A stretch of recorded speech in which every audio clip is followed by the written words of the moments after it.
Sos profesor de la universidad, sos asesor de presidencia. Abogado desde hace prácticamente 40 años, catedrático de Derecho Constitucional en la Facultad de Derecho y he sido asesor del presidente de la República. Él ha tenido la distinción de designarme de manera honoraria para estudiar los problemas del Poder Judicial, la Corte Suprema y el Ministerio Público en el año 2020. Tenemos una Corte que no es suprema, es más suprema que Corte. Se encarga de hacer cosas que no debería hacer. Ha desbordado su jurisdicción, completamente desbordada. No hay tribunal del mundo que funcione con esta cantidad de causas. Es imposible, es inviable.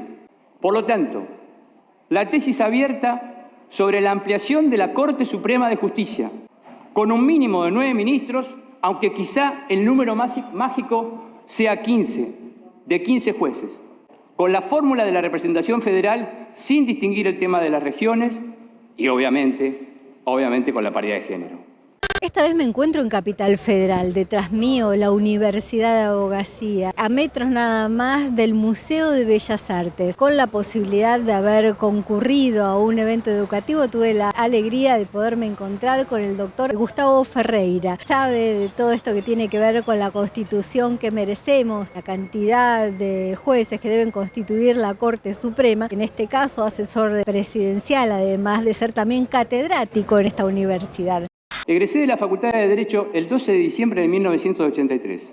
Desde diciembre de 1983 hasta ahora he visto la democratización de las facultades del presidente de la República, por vía constitucional y por vía legal. He visto la democratización de las atribuciones del Congreso de la República, por vía legal y por vía constitucional. He visto la creación del Ministerio Público en el artículo 120 con altura constitucional. No he visto hasta este momento ningún proceso ensanchado ni legal ni constitucional de democratización del escenario de la Corte Suprema de Justicia de la Nación. Entiendo, y con esto termino, que la Corte tiene que ser suprema y dejar de ser más suprema que Corte. Los primeros 40 años de nuestra democracia constitucional y para siempre merecen esta discusión abierta. Luego de haber vivido el intento de magnicidio a Cristina Fernández de Kirchner, la palabra de los especialistas, aquí para Zoom con Julieta Fiorentino. Esta vez me encuentro en Capital Federal y tengo la suerte de poder conversar nada más ni nada menos que con un abogado constitucionalista, un experto en nuestra Constitución, en la necesidad de reformarla y en la necesidad de explicarnos y compartir y hacer que las bases se enteren de cuáles son las reformas que necesita nuestra justicia, sobre todo en un momento tan crítico como el que vive la Argentina, a donde hace muy pocos días nada más han querido generar un magnicidio para con nuestra vicepresidenta elegida democráticamente 2 veces presidenta de la Nación, y cómo nuestras instituciones se pueden quebrar con este tipo de acciones, la necesidad de tener una justicia que preserve la institucionalidad, como usan tanto ese término, y la república en la oposición, ¿no? Desde ya agradecida por venirte, acercarte hasta donde estamos nosotros estudiando y trabajando y compartir lo que sabes. Hoy con un nuevo libro además. Muchísimas gracias, Julieta, es un placer estar nuevamente en tu programa y en uno de los lugares más bonitos de la ciudad de Buenos Aires. Planteabas muy bien la realidad que se impone casi a fines del año 2022 y el escenario que marca el año que viene al cumplirse los primeros 40 años de la democracia constitucional de la Argentina. Y esos primeros 40 años de la democracia constitucional de la Argentina obligan necesariamente a quienes somos profesores de Derecho Constitucional, abogados constitucionalistas, a hacer un replanteo de cuáles son las luces, cuáles son las sombras, cuáles son las virtudes, cuáles son los defectos. Dentro de las luces, que más firme se puede evidenciar, es el recambio constante en el Poder Ejecutivo y en el Poder Legislativo. Hemos elegido presidente y vicepresidente de la República en todas las instancias marcadas por la Constitución. Hemos elegido diputados y senadores. No así, no se ha producido un proceso de desarrollo y de reforma en el ámbito del Poder Judicial y del Ministerio Público. El Poder Judicial y el Ministerio Público han sido durante estos 40 años sitios, espacios muy refractarios a un proceso de democratización. Lo que vos señalabas en relación a la tentativa de homicidio agravado sobre la vida de Cristina es un hecho horrible que ocurre precisamente a los 39 años de nuestra democracia constitucional. Es una señal de alarma altísima porque es muy probable que se encuentre dentro de los hechos más graves que hemos vivido en estas casi 4 décadas, con una intensidad muy alta para intentar quebrar la paz social de los argentinos. Te toca profundamente porque no fue algo que pudiste decir académicamente y explicarlo y narrarlo. Lo dijiste con un nudo en la garganta. Bien de gente que entiende el sentir popular, el sentir de nuestro pueblo respecto de la figura nada más y nada menos de Cristina Fernández de Kirchner. Sí, sin duda es el lugar que ella ocupa no solamente en el imaginario colectivo de la ciudadanía, sino de la vida concreta de muchísimos ciudadanos y ciudadanas que la apoyan desde hace muchísimos años. Pero además del rol, por decirlo de alguna manera... El símbolo. El atentado a Cristina significa un atentado contra las bases del consenso de la democracia constitucional. Y las bases del consenso de la democracia constitucional son bases racionales. O sea que fue una tentativa contra el sistema democrático y constitucional de la Argentina.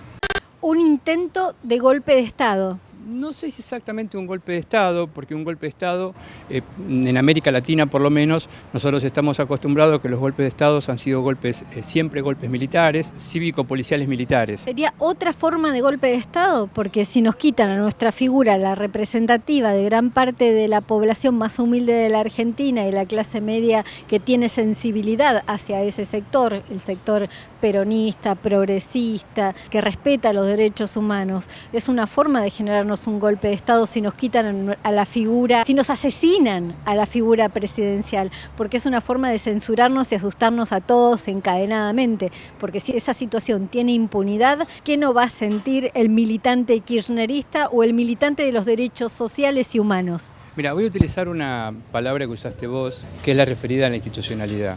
La institucionalidad republicana significa que el gobierno del Estado se lleva adelante en diferentes departamentos, el departamento ejecutivo, el legislativo, el judicial y el Ministerio Público. La tentativa de homicidio agravado sobre la vida de la vicepresidenta de la República significa un atentado contra la institucionalidad, contra el normal desarrollo de las instituciones. Contra la democracia. Exactamente, porque la Constitución de la Argentina, la Constitución de todos los países, de cada uno de los países, protege determinado tipo de democracia. La democracia protegida por la Constitución argentina no es exactamente igual que la democracia protegida por la Constitución de Brasil, ni la de Brasil es exactamente igual que la de Ecuador. Cada constitución, cada ciudadanía, con su constitución, protege determinado tipo de democracia constitucional. Y esta democracia constitucional que hemos decidido llevar adelante todas las argentinas y todos los argentinos, es algo que realmente es muy beneficioso para todos, pero hubiera sido muy lamentable que se hubiera pasado al jaque mate. ¿Cuáles son las herramientas que tenemos para defendernos ante una situación como la que estamos viviendo hoy? Y es verdaderamente complicado porque la Constitución es la única norma jurídica que existe que se tiene que proteger por sí misma. La Constitución es una norma especialísima que protege a todas las normas del sistema. La Constitución se tiene que proteger a sí misma. Y yo creo que la mejor decisión en defensa de la Constitución fue precisamente la respuesta de la ciudadanía y de las diferentes organizaciones políticas, civiles y religiosas que repudiaron enérgicamente la tentativa de homicidio. Casi mayoritaria y abrumadoramente porque en toda comunidad hay siempre refugiados, exaltados, marginales, que solamente están dispuestos a llevar adelante la racionalidad de sus hechos. De ellos no corresponde hablar. Me estoy refiriendo a quienes racionalmente están dispuestos a mantener estas bases de consenso en la democracia constitucional. Todos repudiaron enérgicamente la tentativa de homicidio agravado. No son pocas las voces que exigen que tengamos una Corte Suprema renovada, ampliada y que sea elegida por el pueblo. ¿Qué opinión te merece eso? Precisamente lo que veníamos hablando, de que la Constitución protege un tipo de democracia constitucional. Cada uno de los departamentos del Estado tiene que ocuparse de esa protección, de esa defensa que le ordena la Constitución. La Corte Suprema de Justicia, al cumplirse los primeros 40 años de democracia constitucional, se lo he planteado al presidente en un informe que le he entregado en diciembre del año 2020, un extenso informe donde estudio la anatomía y fisiología del pasado, del presente y lo que propongo para el futuro. La Corte Suprema requiere inexorablemente la revisión de su tarea institucional, repensar a través de una ley especial las nuevas tareas que debe hacer la Corte y obviamente dentro de esas nuevas tareas repensar también una ampliación de la Corte Suprema para dar lugar abiertamente a la presencia de la mujer. Supongo que cuando hablamos de repensar una Corte Suprema y una justicia, el proceso de digitalización descentralización es algo básico, ¿verdad? Para poder hacer un aceleramiento de todos los procesos que se están viviendo con tanto papeleo, cuando las causas se estancan, se cajonean, no se les puede hacer un seguimiento si no tenés contactos. Es una situación muy difícil. Quienes nos están escuchando en este momento tienen que saber que la Corte Suprema anualmente recibe unas 20.000 causas, que es un número imposible para cualquier ser humano para conocer. Le propuse al presidente de la República repensar absolutamente todo esto y en un plazo de 10 años tener una Corte Suprema que conociera solamente en 1.000 causas. En paralelo, con un proceso de digitalización importantísimo, acorde con los últimos desarrollos de la inteligencia artificial. Y que haya áreas por especialización y no que un juez que no sabe nada de determinada especialización tenga que impartir justicia sin saber. Es algo gravísimo. La Corte Suprema, al tener, según le propuse al presidente, menor cantidad de causas, se ocuparía exclusivamente de las cuestiones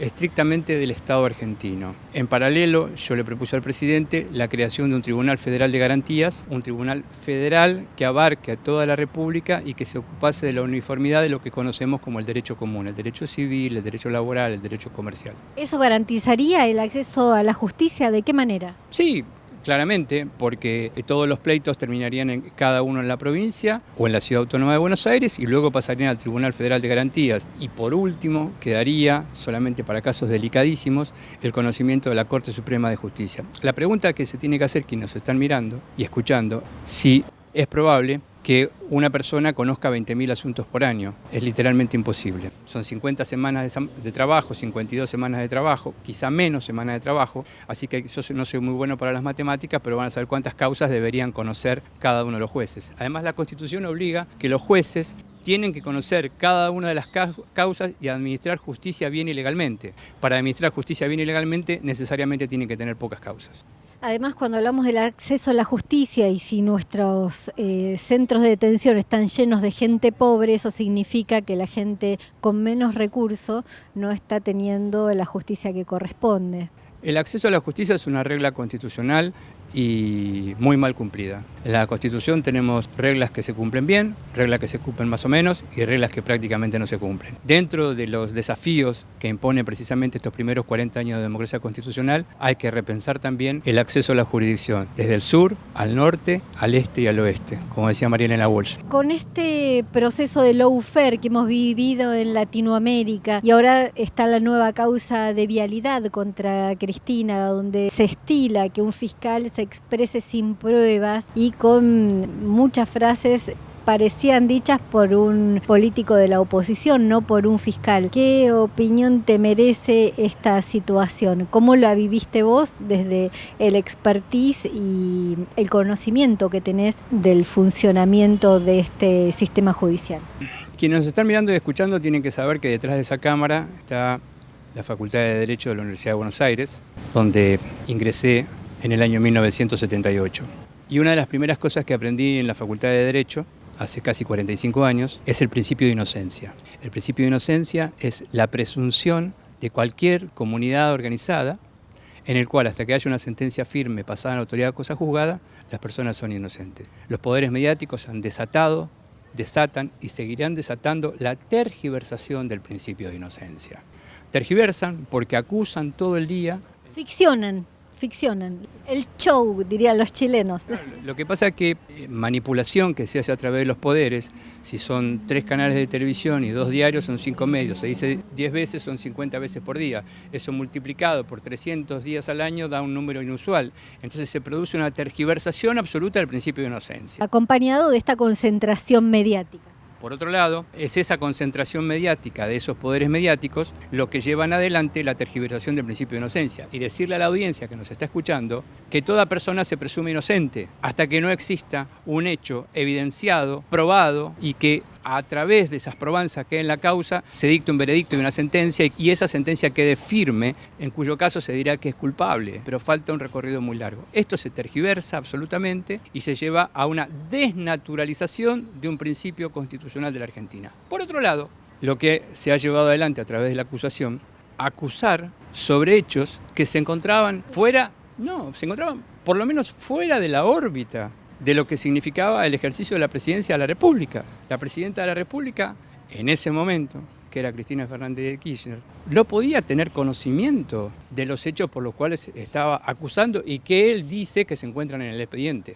Cuando vemos causas como la de Julio López, a donde se tiraron bolsos con dólares, y esos dólares, cuando se llegó a saber que venían de Finansur, nunca se investigó quiénes fueron los que lo pagaron, las empresas, los partidos que están financiados por esas empresas, los bancos estadounidenses, de donde viene ese dinero, no se hace el seguimiento final. ¿Qué opinión te merece cuando una causa llega hasta donde le conviene a determinado sector político y no se profundiza, se terminó ahí? El culpable es el que tiene el dinero y no se dice quién lo financió, y mientras tanto se ensucia a todo un partido político, a toda una ideología política por un personaje que se apropia de un dinero que viene, como parece ser, de un sector opositor al partido del que es colocado en ese puesto. La politización de la justicia es una aberración, es un desvío, es un abuso en el ejercicio del poder jurisdiccional. Y esto es lo que sucede en la Argentina. La justicia como un partido judicial, ¿por qué?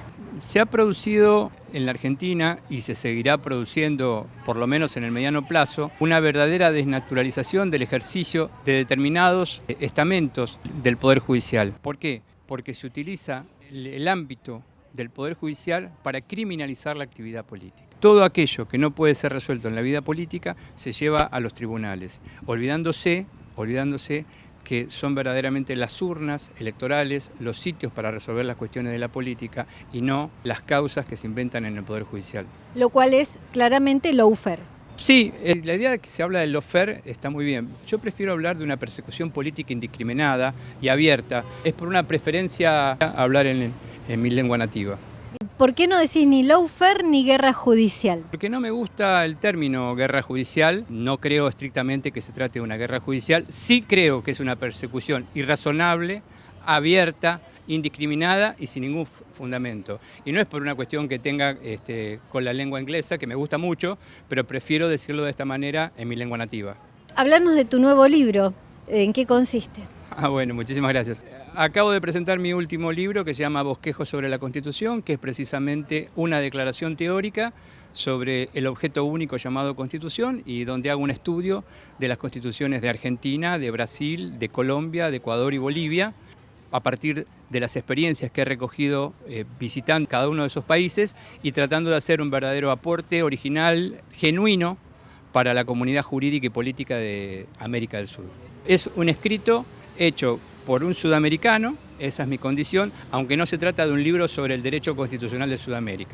Vemos esta justicia y las posibilidades que tiene un gobierno cuando asume y lo difícil que es generar cambio cuando se pierde ese caudal político y empuje inicial. ¿Cómo lo resuelven para poder reforzar la situación y recuperar el terreno perdido? Ha sido un terreno perdido, no tendríamos que haber reformado la justicia ni bien llegamos al gobierno. Está la experiencia de la ley de medios, la lucha desde las bases, el análisis, el debate, llega y se trunca.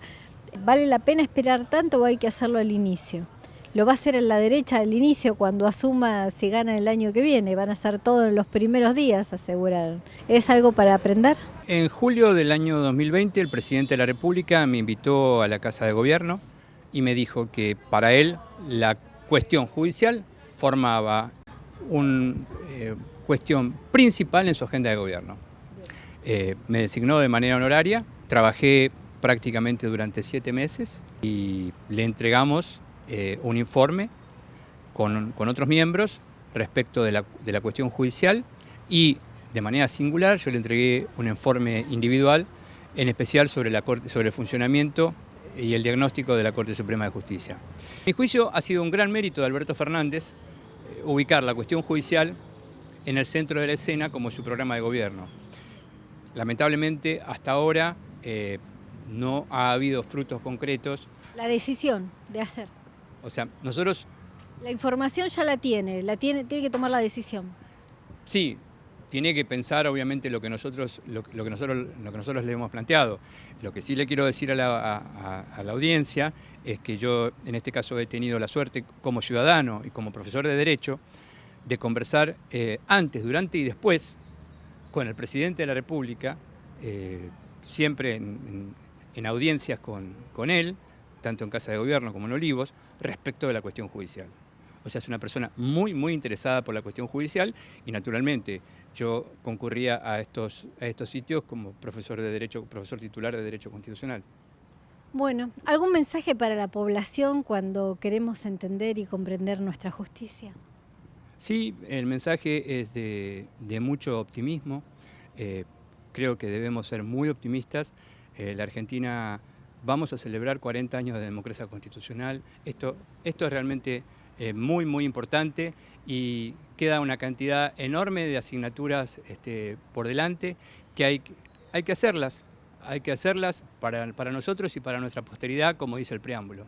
Muchísimas gracias por el tiempo que nos has brindado, ha sido realmente muy amable. No, te agradezco a vos, inclusive hasta por el sitio elegido. Nunca me habían hecho una entrevista mirando la facultad. Realmente es hermosa la cantidad de cosas que uno piensa viéndola de afuera.